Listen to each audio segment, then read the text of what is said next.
Hello दोस्तों और welcome back. हम कंटिन्यू कर रहे हैं पीजीटी इकोनॉमिक्स 2013 पेपर का एनालिसिस। ये है पार्ट 7 और इसमें हम डाइव करेंगे इंटरनेशनल और डेवलपमेंट इकोनॉमिक्स के 10 बहुत इंपॉर्टेंट सवालों में। तो चलिए टाइम वेस्ट नहीं करते और सीधा शुरू करते हैं।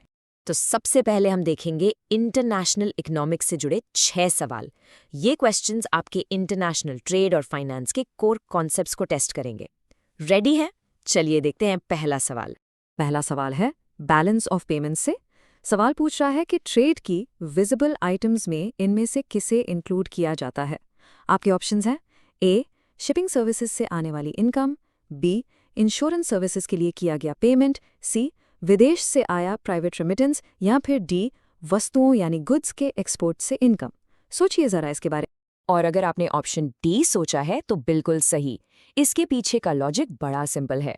विजिबल आइटम्स वो चीजें हैं जिन्हें आप फिजिकली देख सकते हैं, टच कर सकते हैं, जैसे कि गुड्स या मर्चेंडाइज। इसलिए इसको मर्चेंडाइज ट्रेड भी कहते हैं। बाकी सारे ऑप्शंस जैसे शिपिंग, इंश्योरेंस, ये सब सर्विसेज हैं जो करंट अकाउंट के इनविजिबल आइटम्स का हिस्सा होती हैं। चलिए अब ट्रेड आइटम से आगे बढ़कर ट्रेड पॉलिसी पर एक सवाल देखते हैं। ये है इन्फेंट इंडस्ट्री आर्ग्यूमेंट पर, जो कहता है कि जो नई नई इंडस्ट्रीज हैं उन्हें शुरुआत में फॉरेन कंपटीशन से बचाना जरूरी है। सवाल यह है कि इन थिंकर्स में से कौन इस आर्ग्यूमेंट के खिलाफ था, यानी किसने इसको सपोर्ट नहीं किया। इसका एकदम सही जवाब है एडम स्मिथ।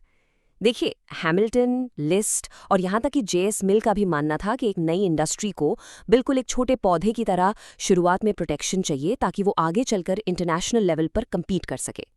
पर एडम स्मिथ, अरे वो तो फ्री ट्रेड के सबसे बड़े चैंपियन थे। उनके हिसाब से किसी भी तरह का प्रोटेक्शन मार्केट की एफिशिएंसी को बिगाड़ता। ओके, अगला सवाल एक काफी स्पेसिफिक कॉन्सेप्ट पर है, टोबिन टैक्स। ये टैक्स आखिर लगता किस चीज पर है? एक्सपोर्ट्स पर, इंपोर्ट्स पर, फॉरेन करेंसी की ट्रांजैक्शंस पर या फिर सेल्स पर? करेक्ट आंसर है सी। ये tax Nobel laureate James Tobin का आइडिया था और इसका मेन मकसद रेवेन्यू कलेक्ट करना नहीं था। इसका मेन पर्पस था हॉट मनी फ्लोज, यानी शॉर्ट टर्म करेंसी स्पेक्यूलेशन को रोकना। जब ट्रेडर्स बहुत तेजी से करेंसी खरीदते और बेचते हैं ना, तो मार्केट में इंस्टेबिलिटी आती है। ये टैक्स उस स्पेक्यूलेशन को थोड़ा महंगा बनाकर फाइनेंशियल स्टेबिलिटी लाने की एक कोशिश थी। अच्छा, अब इंटरनेशनल फाइनेंस से हटकर इंटरनेशनल ऑर्गेनाइजेशंस पर एक सवाल। ओपेक यानी organisation of the petroleum exporting countries, इसका हेडक्वार्टर्स कहाँ पर है? और इसका जवाब है ए वियना। ये काफी इंटरेस्टिंग फैक्ट है, पता है क्यों? क्योंकि ऑस्ट्रिया खुद ओपेक का मेंबर देश नहीं है। ओपेक को 1960 में बनाया गया था और इसका मेन काम है अपने मेंबर कंट्रीज की पेट्रोलियम पॉलिसीज को आपस में कोऑर्डिनेट करना ताकि ग्लोबल ऑयल मार्केट स्टेबल रहे। और ये है ओपेक के कुछ की मेंबर्स। जैसा कि आप देख सकते हैं, इसमें मिडिल ईस्ट, अफ्रीका और साउथ अमेरिका के बड़े बड़े ऑयल प्रोड्यूसर्स जैसे सऊदी अरेबिया, ईरान और वेनेजुएला शामिल हैं। ये सब मिलकर दुनिया की क्रूड ऑयल सप्लाई पर एक बहुत बड़ा इन्फ्लुएंस रखते हैं। चलिए अब वापस पॉलिसी मेकिंग पर आते हैं। अगर किसी देश का बैलेंस ऑफ पेमेंट्स एडवर्स है, यानी घाटे में चल रहा है, तो उसे आखिर ठीक करने के लिए इनमें से कौन सा उपाय एक मॉनेटरी मेजर नहीं है? सही जवाब है डी इम्पोर्ट बैन। इस स्लाइड पर आप क्लियरली 2 कॉलम्स देख सकते हैं।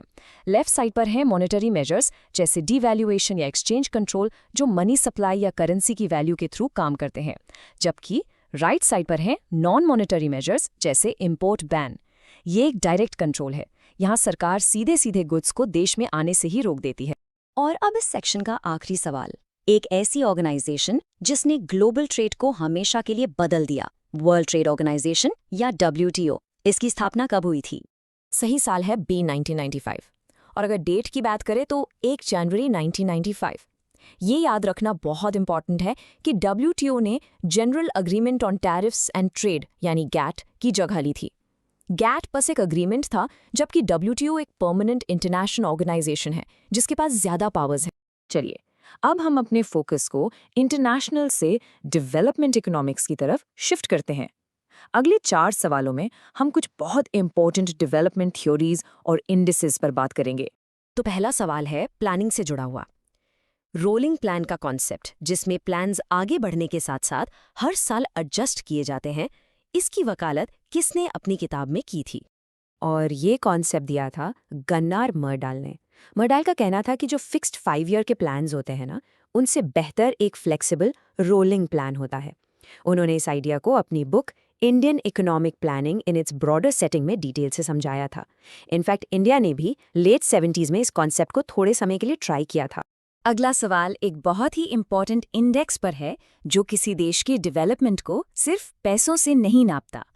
ह्यूमन डेवलपमेंट इंडेक्स यानी HDI का इनमें से कौन सा कॉम्पोनेंट नहीं है? यहाँ पर करेक्ट आंसर है डी।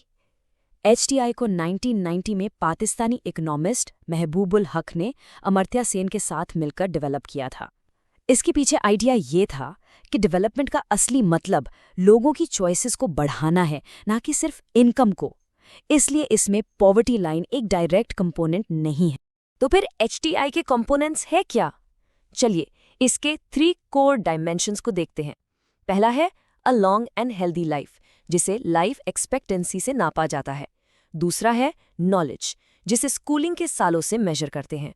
और तीसरा है a decent standard of living, जिसे gross national income per capita से देखा जाता है। क्वेश्चन 69 एक क्लासिक डेवलपमेंट थ्योरी बा है, लो लेवल इक्विलिब्रियम ट्रैप। ये उस सिचुएशन को डिस्क्राइब करता है जहां एक देश कम इनकम और कम विकास के एक विष चक्र में फंस जाता है। ये सिद्धांत किसने दिया था? और इस थियरी के प्रोपोनेंट थे R.R. नेल्सन। नेल्सन का आर्गुमेंट काफी पावरफुल है। वो कहते हैं कि गरीब देशों में जब पर कैपिटा इनकम थोड़ी सी बढ़ती है तो उससे पॉपुलेशन ग्रोथ रेट भी बढ़ जाती है। ये बढ़ती हुई पॉपुलेशन उस एक्स्ट्रा इनकम को खा जाती है और पर कैपिटा इनकम वापस नीचे आ जाती है।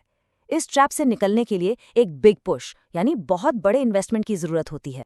और अब इस एक्सप्लेनर का आखिरी सवाल जो नोबेल लॉरिएट अमर्त्य सेन के काम से जुड़ा है। सेन का पॉवर्टी इंडेक्स असल में क्या मापता है? क्या ये सिर्फ गरीबों की गिनती करता है या कुछ और भी? ऑप्शंस आपके सामने हैं, इस पर सोचिए। हम इसका जवाब और आज के सारे कंसेप्ट्स का एक क्विक रिकैप अगले स्लाइड में देखें।